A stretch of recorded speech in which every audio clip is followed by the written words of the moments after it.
नमस्कार शेतकरी बांधवांनो, मी कृषी मित्र Kalidas Pande, Fertibase agri solutions private limited Hyderabad, प्रतिनिधी बारामती। आज आपण या ठिकाणी किरण इंगवले यांच्या मका या प्लॉटमध्ये आहोत।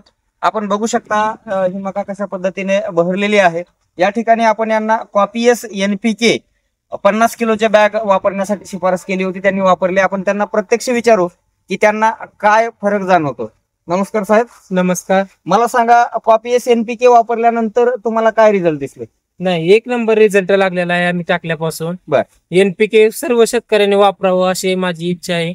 बर, मला सांगा काय काय बदल झाला तुमच्या याच्यामध्ये? अदर तुम्ही जे दुसरे प्लॉट आहेत आणि तुमच्या मकामध्ये काय प्लॉट बरं दिसतो? माझ्या मका प्लॉट मध्ये जमीन आसमानाचा फरक मला दिसतोय मी वापरल्यापासून। बर, मकाची साईज, रुंदी, पानांची साईज वाढलेली आहे। बर, आणि काळोखी कायमस्वरूपी राहिलेली आहे। बर, वापरण्यापूर्वी आणि वापरल्यानंतर काय तुमचा अनुभव आहे? वापरल्यापासून ते आम्हाला रानातून घरी जाऊ वाटत नाही। बर, आणि त्याच्या वापरायच्या अगोदर आम्हाला रानामध्ये येऊच वाटत नव्हतं। म्हणजे अशा पद्धतीचा विलक्षणीय बदल याचा झालेला आहे। हा, शेतकऱ्यांना काय सांगाल? शेतकऱ्यांना एकच सांगू इच्छितो की जैविक वापरा, NPK खत वापरा। ओके, धन्यवाद। धन्यवाद।